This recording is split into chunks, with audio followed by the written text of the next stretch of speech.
Hello everyone, how are you all. I hope आपकी studies अच्छी चल रही होगी। मैंने एसएससी 2027 के लिए कंप्लीट स्ट्रेटेजी प्रिपेयर की है। इस वीडियो में मैं exam pattern, syllabus, free resources, best resources, daily study plan and practice strategy सब कुछ कवर करूँगी। अगर आप बिगिनर हो या रिपीटर हो, दोनों के लिए ये रोड मैप हेल्पफुल रहेगा। तो बिना देरी किए चलो स्टार्ट करते हैं। तो एसएससी सीजीएल 2027 या फिर CHSL, CPO, MTS, इसकी स्ट्रेटेजी मैं आपको सबसे पहले बताऊंगी। एग्ज़ाम पैटर्न, उसके लिए हमें टोटल 1 ईयर कंप्लीट डेडिकेशन के साथ में प्रिपरेशन करनी होगी, तब हमारा एग्ज़ाम क्लियर होगा। तो एग्ज़ाम पैटर्न क्या है? एग्ज़ाम पैटर्न्स में हमारे 2 बार, एक तो प्रीलिम्स होता है, एक मेंस होता है। प्रीलिम्स हमारा 200 मार्क्स का होता है एंड मेंस 300 मार्क्स का होता है।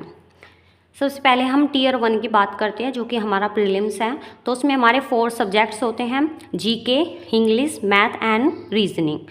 तो क्वेश्चंस, मार्क्स और टाइम। जीके सभी के क्वेश्चन 25 आते हैं एंड मार्क्स 50 दैट मीन्स कि जो प्री का पर क्वेश्चन होता है, पर क्वेश्चन 2 मार्क्स का होता है एंड निगेटिव मार्किंग 0.5 मार्क्स की होती है। अब की बार टाइम उन्होंने चेंज किया है कि अब की बार हम जो हमारे एवरी सब्जेक्ट के लिए 15 मिनट कर दिया है। तो टोटल हमारे पास 16 मिनट हो जाएगा। अब की बार टोटल एक सब्जेक्ट के लिए हमें 15 मिनट मिलेंगे एंड टोटल 60 मिनट का होगा, ठीक है। एंड नेगेटिव मार्किंग 0.5 मार्क्स की होगी। उसके बाद ये हमारा सेशन फर्स्ट होता है, ठीक है। टीयर 2 वाई हमारा ये सेशन फर्स्ट होता है, सेशन फर्स्ट, ठीक है।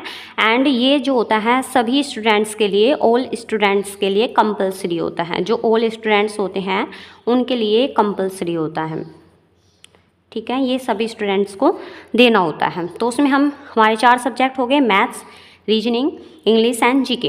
30 क्वेश्चन, 45 क्वेश्चन इंग्लिश के आते हैं, 25 क्वेश्चन जीके के आते हैं। मार्क्स हमें 90, 135 एंड 75 मिलती है। तो टोटल जो क्वेश्चंस आते हैं हमारे, टोटल्स क्वेश्चंस आते हैं 130 एंड जो मार्क्स होते हैं वो टोटल 390 मार्क्स होते हैं। एंड हमें 30 मिनट्स का मैथ्स में टाइम मिलता है और 30 मिनट का रीजनिंग में, 40 मिनट का इंग्लिश में मिलता है एंड 20 मिनट का जीके। बिकॉज इंग्लिश में हमारे हाई वेटेज है क्वेश्चंस का, तो टाइम भी हमें इसी अकॉर्डिंग देते हैं 40 मिनट। टोटल हमें 2 आवर्स मिलते हैं अपने क्वेश्चन पेपर को सॉल्व करने के लिए। दैन जो पर क्वेश्चंस होता है मार्क्स, वो 3 मार्क्स होते हैं। 1 क्वेश्चंस पर हमें 3 मार्क्स मिलते हैं। एंड नेगेटिव जो मार्किंग होती है इंग्लिश एंड जीके के लिए डिफरेंट होती है। इंग्लिश और जीके के लिए 4.5 मार्क्स नेगेटिव मार्किंग होती है एंड मैथ्स और रीजनिंग के लिए 1 मार्क होते हैं नेगेटिव मार्किंग। क्लियर। नेक्स्ट हमारा सेशन जो होता है वो सेकंड होता है, सेक्शन सेकंड। उसमें हमारा कंप्यूटर का होता है। कंप्यूटर में हम क्वालिफाइंग नेचर का होता है, हमें कंप्यूटर ओनली क्वालिफाई करना होता है और वो उसमें 20 क्वेश्चंस आते हैं हमारे, मार्क्स 60 होते हैं। हमें 60 मार्क्स मिलते हैं 20 क्वेश्चंस के, 3 मार्क्स 1 पर क्वेश्चन होता है एंड टाइम हमें 20 मिनट मिलता है टोटल। टाइपिंग होता है, क्वालिफाइंग नेचर का होता है, ये भी 15 मिनट का होता है। क्लियर। अगर आपकी कोई क्वेरी हो तो आप मुझे कमेंट में पूछ सकते हैं, कमेंट कर सकते हैं। मैं आपको 100% रिप्लाई दूंगी। आपको जो मुझसे पूछना है वो पूछ सकते हैं, ठीक है। अगर आपको वीडियो थोड़ी सी भी हेल्पफुल लगी हो, यूज़फुल लगी हो, तो प्लीज़ सब्सक्राइब कर देना एंड अपना प्यार देना। तो चलिए बाय बाय, टेक केयर।